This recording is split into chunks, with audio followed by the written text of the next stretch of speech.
¿Qué tal? Encantada, buenos días. Igualmente. ¿Me da su opinión sobre esta disposición porteña? Sí, a mí me sorprendió mucho, me parece una resolución infundada, torpe, contraproducente para los propios objetivos que se propone.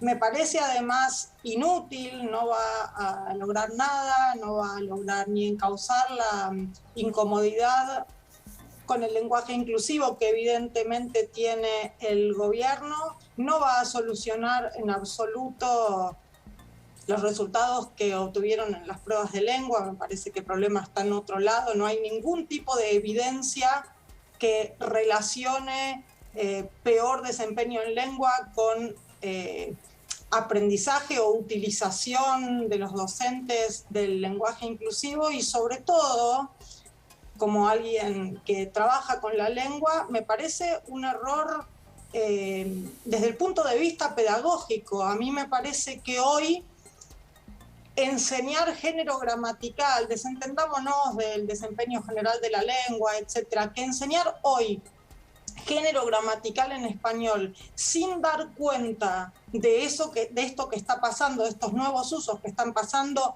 no solo en Buenos Aires, no solo en el español, en la mayoría de las lenguas occidentales, de este cambio en la aceptación de la estructura de género gramatical, es enseñar mal el género en la lengua. Entonces digo, a mí eso es lo que más me preocupa, viniendo de un Ministerio de Educación. Ahora, le quiero contar mi opinión, lo que yo siento desde mi supina ignorancia, para que lo compartamos. A mí me parece que el lenguaje inclusivo es sumamente interesante en cuanto interpela al sistema sobre las exclusiones que se están planteando. Y por lo tanto debe quedar afuera del sistema. Porque toda vez que, como en alguna universidad o en algún estado, el Ministerio de Salud de la Nación de Bisotti incorpora esto, lo que hace es neutralizar el efecto perturbador, el efecto llamador del lenguaje. Y por otro lado, que el Estado tome el lenguaje inclusivo para mí es un papelón, porque lo que tiene que hacer el Estado es solucionar las discriminaciones que hay, las exclusiones que hay, no hablar con la E o con el arroba. Entonces, la verdad que a mí me parece que primero estaría bueno, para transgredir y cuestionar una norma, saber de qué norma estamos hablando. Saber cuál es el género que todavía sigue vigente de acuerdo a lo que en sociedad hemos convenido a través de la Real Academia, que es el lenguaje español. Dicho esto, entendido cómo es esto, me parece interesante que se refiera el lenguaje inclusivo, pero ni cambia la exclusión que una maestra hable con el alumne en vez de alumno, y segundo, le hace perder el efecto, voy a decir una barbaridad, pero yo digo el efecto terrorista, cuestionador del sistema que está mal. Esta es mi idea. Creo que es una discusión muy interesante y mucho más amplia que eso da para un programa entero. Mi propia visión, por ejemplo, de por qué surge el lenguaje inclusivo no se restringe solamente a la inclusión. Yo creo que en el futuro, cuando veamos lo que está pasando con la estructura de género, nos vamos a dar cuenta que en parte también estos cambios tienen que ver con que nuestra sociedad, que cambió muchísimo en términos de la presencia de la mujer en los ámbitos públicos, que cambió muchísimo en términos de la aceptación de distintos modos de concebir la identidad, le está pidiendo a la lengua que nombre esa realidad que cambió de una manera nueva, de modo que a mí hay toda una parte del lenguaje inclusivo que me parece que no tiene que ver con promover una inclusión, sino que tiene que ver con poner el lenguaje a tono con cambios que ya ocurrieron. Estoy totalmente de Uno puede acuerdo, estar de acuerdo o no. La sigo, firmo al pie lo que está diciendo Karina. Ahora, si un gobierno, en este caso el gobierno nacional, cree que hace reconocimiento a las mujeres, dejando de utilizar el lenguaje inclusivo y teniendo una carencia de mujeres en los puestos de decisión, me parece que estamos simplemente hablando para la tribuna. A mí la verdad que la ministra Bisotti permita que en su ministerio usen la E cuando es una de las dos ministras que tiene todo el gobierno, me parece tranquilizador de conciencia para la galería. A ver, lo que uno piense de eso lo podemos discutir. Estamos discutiendo lo que está, la resolución que acaba de sacar el Ministerio sobre el uso del lenguaje inclusivo en las escuelas. Y a mí me parece que el argumento es, esto es por la galería porque no incluye, saca de la cancha un montón de cuestiones relacionadas con el uso del género en el lenguaje, que no solo me parece que son para considerar, sino que también deberían incluirse en la enseñanza de la lengua Ahora, hoy. conviene No solo conmigo, no prohibirlas. conviene conmigo que para dar la discusión sobre género y sexo, primero hay que entender de lo que estamos hablando y hoy hay serios problemas de comprensión del texto en la lengua oficial. Mirá, si me preguntás a mí, yo me leí toda la resolución. La resolución con esta prohibición está plagada de errores gramaticales, de puntuación, de concordancia, de preposiciones. Digo, esto es un poco una chicana, pero sí, hay un montón de problemas con la lengua, anteceden en muchísimo al uso del lenguaje inclusivo y no creo que el uso del lenguaje inclusivo tenga nada que ver con ese deterioro. De modo que... Yo ahí diciendo, yo creo que hay tanta obsesión de un sector de la docencia por sentirse progres utilizando el lenguaje inclusivo que dejan ese mismo esfuerzo para ayudar a dar las herramientas a los alumnos para que, por ejemplo, entiendan lo que están leyendo. Están obsesionados. Hay sindicatos que emiten comunicados con el lenguaje inclusivo y, por ejemplo, nunca quebraron una lanza por la vuelta de la escuela de la actividad presencial. Me parece que es un dispendio de energía en un momento dramático de la educación argentina. Bueno, respeto tu opinión, me parece que no tiene mucho que ver con lo que estamos discutiendo ahora, que es qué hace un gobierno sobre qué se hace en las escuelas con el idioma. La fundamentación sobre el vínculo entre el uso del lenguaje inclusivo y el deterioro en las pruebas de desempeño de lengua no tiene absolutamente ningún fundamento. Puede haber una incomodidad, al ministerio le puede molestar como le molesta a usted, yo lo entiendo, digo, uno puede sentirse frente a eso de distintas maneras. De ahí a prohibirlo, me parece que hay un salto enorme y yo insisto, a mí me parece pedagógicamente un error. Está claro. ¿Qué pensás, Karina, cómo te va? ¿Qué pensás ¿Qué tal? ¿Cómo estás? Bien, muy bien. ¿Qué pensás de las y los? ¿Querés decir de la duplicación? Sí. Sí. Me estás preguntando mi opinión personal. Sí, si te parece funcional o no. O sea, yo no me imagino a Octavio Paz escribiendo así, pero... Bueno, tampoco es que lo que haga Octavio, lo que hubiera hecho Octavio Paz debe guiar el uso de la lengua hoy. Me parece, a mí siempre lo digo, me parece que lo más interesante que está pasando con eso hoy es que hay por lo menos 5 formas en danza para reemplazar a una estructura gramatical que a distinta gente, por distintas razones, o lo incomoda, o no le gusta, o le parece impreciso. Lo que yo diga no tiene ninguna relevancia. Digo, ¿cuál es la que yo prefiera? O si a mí personalmente No, me causa ¿cuál es la más incomodidad? adecuada? Yo te pregunto, ya que discutimos sobre el significante, por ejemplo, yo digo, me voy 5 días a Pinamar, ¿estoy invisibilizando las noches? Es buena esa. No, pero cada sociedad le pide a la lengua la precisión que necesita.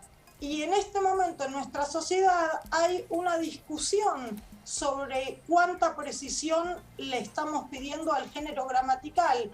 Y no estamos todos de acuerdo, pero evidentemente lo que estamos todos de acuerdo es que lo compartas o no, una porción grande de nuestra sociedad y de todas las sociedades occidentales siente una incomodidad con el masculino genérico que antes no sentía. Claro, a mí pero me parece eso... un hecho curioso, fascinante y que forzosamente uno debería incluir pedagógicamente cuando enseña la estructura gramatical hoy. ¿Por qué debería incluirlo forzosamente? O sea, que algo se diga masivamente no significa que esté aceptado por la lengua y por ni siquiera, obviamente no vamos a hablar de la Real Academia Española, pero digamos, hay muchos neologismos, por ejemplo, que son de uso popular y masivo y no están aceptados. No, está bien, que no estén aceptados no significa que no deban incluirse pedagógicamente cuando se enseña ese tema.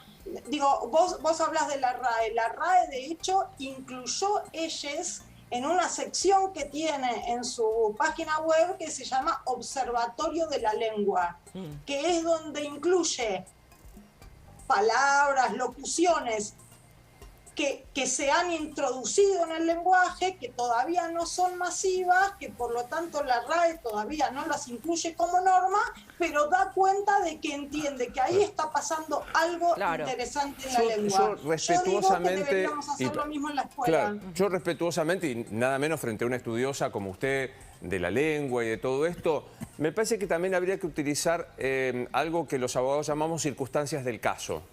¿Qué es lo que nos rodea? Y siento que esto es un debate riquísimo en un laboratorio finés de Finlandia. En la Argentina, en donde los pibes de la escuela primaria y secundaria no entienden un texto simple, poner tanta energía, si el ministerio pone ellos, si el otro pone los y las y qué sé yo qué, me parece como una actitud de autoplacer intelectual, por decirlo de alguna manera. Yo la verdad que veo enojo, ¿cómo van a prohibir esto? Señores, probemos que se puede hablar con sujeto y predicado elemental, tal cual está en las reglas, para después cuestionar esa elementalidad. Pero empecemos por el principio. Es con el mayor de los respetos que lo digo.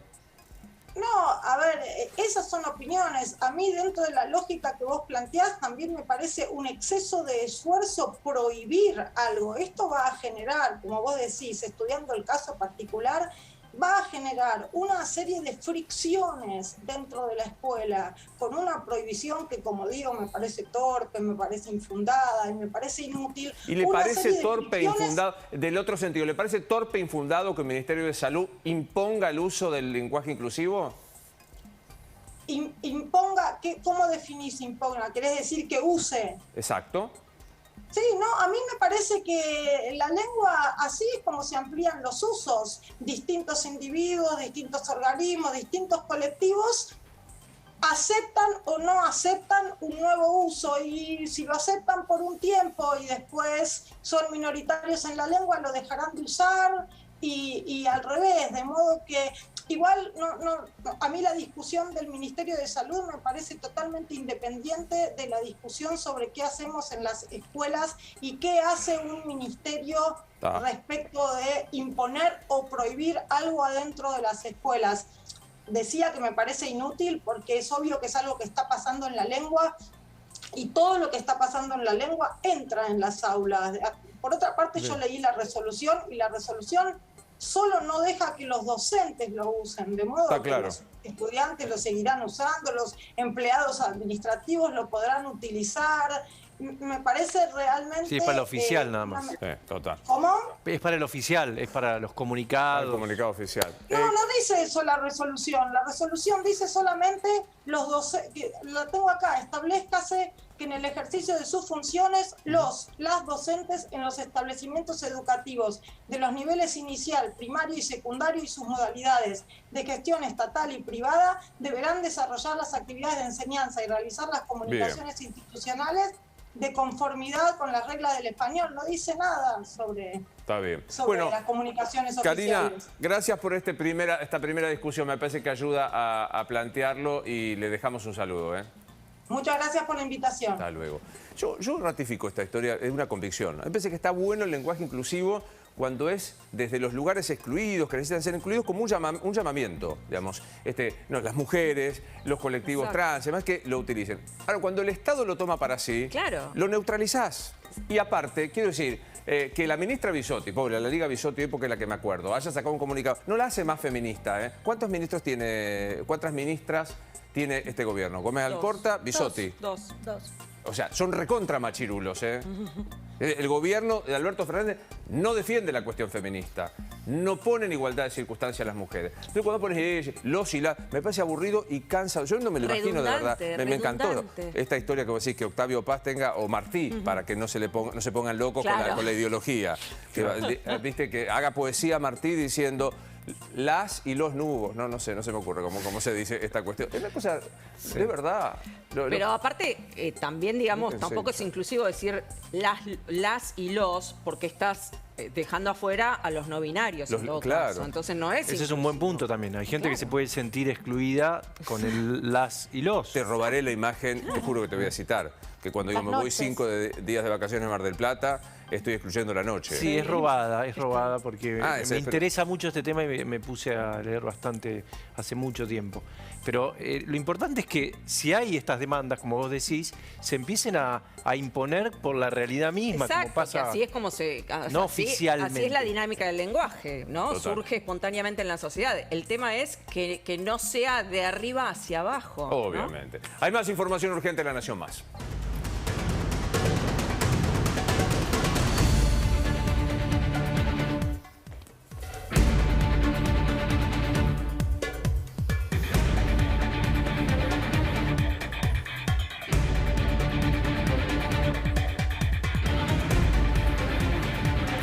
Urgente en La Nación Más, información que tiene que ver con la FIFA y pasa por dónde, señor Rifle. Que vamos a invisibilizar a Chile porque la FIFA le dijo no a Chile, tenía la esperanza de ir al Mundial porque reclamaba los puntos frente a Ecuador en un partido que había salido 0-0 y en Chile había ganado la selección ecuatoriana de Gustavo Alfaro 2-0, reclamaba esos puntos, entonces le iban a dar los dos partidos ganados 3-0 a Chile y con esos resultados Chile clasificaba de manera directa al Mundial y Perú seguía en fase de repechaje por la inclusión de Byron Castillo, el jugador que hablaban, que es colombiano, que nunca fue ecuatoriano, que no tenía ciudadanía, entonces no estaba permitido por la FIFA jugar para Ecuador. Finalmente la FIFA dijo no a Chile, Ecuador está en el Mundial, lo confirma, la única esperanza que tenía Chile de ir al Mundial después de 2 citas que está suspendida su participación, Chile se le acabó. Así quedaron los chilenos, muy amargados, los hermanos trasandinos que tenían la esperanza de ir al Mundial. En ese partido que Ecuador ganaba 2-0 lo expulsaban a Arturo Vidal por esta falta. Así que Ecuador va a estar en el grupo A con Qatar, con Senegal, con Países Bajos. Quedan todavía 2 países disputar el Mundial que se define el lunes, ¿sí? Perú y Australia. El lunes a las 15 definen un cupo que va a estar